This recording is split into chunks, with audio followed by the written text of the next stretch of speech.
Good evening, friends and folks. I'm William Theo, and this is PTV News Now. With the voting officially underway on the GOP or Republican caucus, Vice President Kamala Harris is also crisscrossing the union for a tour to drum up support for the Biden-Harris re-election campaign that kicks off pretty soon.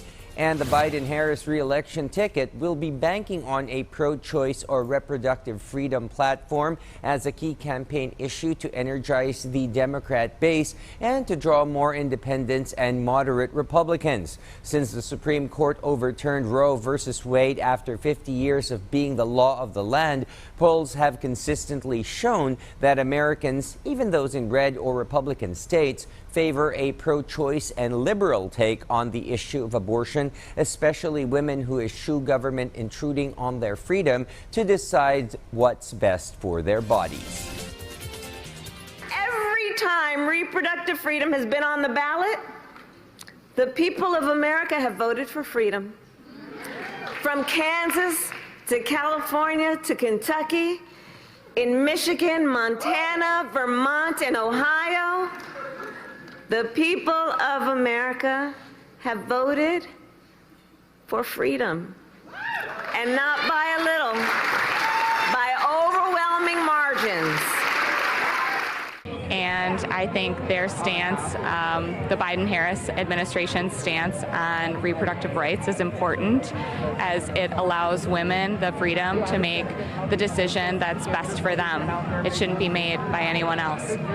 I support the Biden-Harris stance on reproductive rights because my daughter, and hopefully her daughters someday, I want them to have the same rights that I had and the protections under the privacy laws of the United States that have been violated by the Supreme Court overturning the Roe v. Wade decision in Dobbs. Little about North Korean dictator and strongman Kim Jong-un has to do with cool or cold, given his personality more as a hothead, yielding to his temperamental and combative nature, especially against the West and freedom-loving countries. But right now, his country and its capital had been under a frigid and frostbite weather after an Arctic chill or blast of cold has swept across the country, keeping activities outdoors at a minimum and playing outside a total no-no. Still, North Koreans, just like everyone else, needs to keep themselves warm while walking towards their work or business destination. Kim Jong-un's activities from here on will be indoors unless the big and stately military parades he has become known for across the planet. After holding up food and relief distribution into Gaza, Israel is now laying the finger and pointing at the people of Gaza for the serious delays in relief and food assistance getting to the starving Palestinians. VOA's Linda Gradstein reports on the UN lashing at how Israel runs and treats the Palestinian people in Gaza with little, if no care or compassion at all.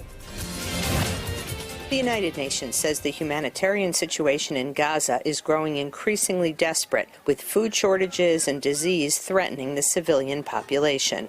People are dying not only from bombs and bullets, but from lack of food and clean water, hospitals without power and medicine, and grueling journeys to even smaller slivers of land to escape the fighting. The United Nations warns that the 2.3 million people of Gaza are on the brink of famine, with about 380,000 grappling with severe food insecurity. But according to Kogat, the Israeli army unit which deals with Palestinian civilian issues, Israel is doing everything it can to allow large amounts of humanitarian aid into Gaza, including opening a second crossing to speed up security inspections. Kogat says that the distribution problem is on the Gazan side, that Hamas militants steal some of the aid and UN agencies are not efficient in distributing it.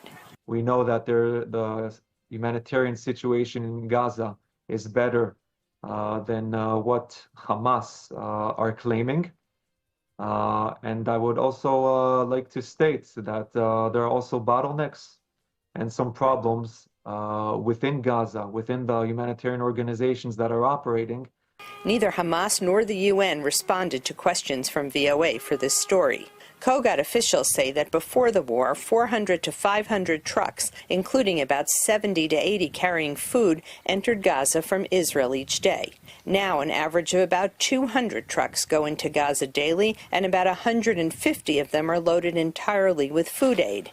In addition, large amounts of flour will be shipped through the Israeli port of Ashdod, about 20 miles north of Gaza, in an agreement recently announced by the Biden administration. This will supply the Gaza bakeries, which produce 2 million pita breads daily, in an arrangement with the World Food Program. In addition to the food shortage, Palestinian officials warn that diseases are spreading because of the overcrowding of almost 1.5 million Palestinians into UN schools and shelters in southern Gaza and the lack of proper sanitation. In light of the large number of citizens, some diseases have started spreading. These include gastrointestinal diseases in adults and children, as well as respiratory system diseases, skin diseases such as scabies, and other diseases. The humanitarian crisis is most acute among the 1 million Palestinians who fled to southern Gaza when the Israeli army began its military offensive in the north of the enclave. The army says it is still not safe for these people to return. Even when the fighting ends, a new report by the World Bank says that almost half of all residential buildings in Gaza have been destroyed or are too damaged to inhabit. There is nothing left in the country. No schools, no universities, no health services, nothing. Think about the future of all these children. How will it be? How can they live after this? While the war still rages, the growing humanitarian crisis has intensified international calls for a ceasefire. Linda Gradstein, VOA News, Jerusalem. And at this moment, let's turn to PTV's Pine City studios for the latest news obtaining in the Cordilleras. Ala? Naimbag Arabi Pilipinas, imbestigaran ita tinabukol as Safe Drinking Water Task Force, tinagtaudan ti kontaminasyon iti danom, anang itun na iti diarrhea outbreak iti Baguio City. Kasaruno tinapasaran a diarrhea outbreak iti syudad ti Baguio, imbilin ni Mayor Benjamin Magalong ti panakabukol ti Safe Drinking Water Task Force. Mandato ti task force amang implementar iti immediate measures tapno maduktalan ti nagtaudan ti kontaminasyon iti deep wells kan bulk water delivery companies. Umuna nga nirami ti task force ti consultation meeting iti agarup 150 bulk water delivery services kan refilling companies. Base ngamin iti resulta ti epidemiological investigations ti kontaminado a danom ang nagtaod iti private deep wells kan bulk water delivery companies ti posible aning waras iti virus. Iti datos ti City Permits and Licensing Office, 49 laeng ti registered bulk water delivery services, bayat a 186 laeng ti registered refilling stations. Saka sakali nakita namin na meron silang negligence o kaya intentional na mag-harvest o kaya intentional na mag-deliver ng unsafe water. So yun yung ngayon ng investigahan namin.